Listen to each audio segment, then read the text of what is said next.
இந்த உலகத்துக்கு வந்ததுல நான் பாக்குறேன் மனுஷனா கட்டின கோயில், அதுல மனுஷனா செஞ்சு வச்ச சிலை, மனுஷன் கண்டுபிடிச்ச கற்பூரம், அதோட மனுஷனே செஞ்ச மணி, அதை எடுத்து ஆட்டிட்டு மனுஷனே உருவாக்கின மந்திரத்தை சொல்லி கடவுளே இதை தீர்த்து வைக்க சொன்னா எப்படிப்பா தீர்த்து வைக்க முடியும்? இந்த உலகத்துல நான் மனுஷனுக்கு என்னையா கொடுக்கல? ஆகாசத்தை கொடுத்தேன், நீரை கொடுத்தேன், நெருப்பை கொடுத்தேன், காத்த கொடுத்தேன், ஏன் காய்கறிகளை கொடுத்தேன், மரவகைகளை கொடுத்தேன், இதையெல்லாம் ரசிக்க கண்ணை கொடுத்தேன், காதை கொடுத்தேன், மூக்க கொடுத்தேன், குழந்தை சம்பாதிக்கிற 2 கைகளை கொடுத்தேன். இதையெல்லாம் பயன்படுத்திருக்கோம். இதனால ஏதாவது பிரச்சனை வந்தா தீர்க்கிறது தான் மூளையில கொடுத்தேன். அந்த மூளையை உபயோகப்படுத்துறதே கிடையாது. கடவுளே பிரச்சனை தீர்த்து வைத்து நான் எப்படி தீர்க்க முடியும்? இப்போ 24 மணி நேரம் என்னையே நினைச்சிருக்க ஒரு பக்தன் நெல்லை கொண்டு போய் பாறையில் போட்டானா, அடடா இவன் நம்ம பக்தனாச்சே அப்படின்னு அந்த நெல்லை விளைவிக்கிறா.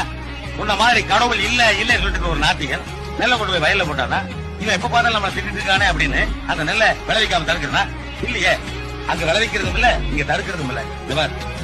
கடவுள் மனுஷனுக்கு பிரச்சனை உண்டாக்குறதும் இல்ல, மனுஷனால் உண்டான பிரச்சனையை கடவுள் வந்து தீர்க்கிறதும் இல்ல.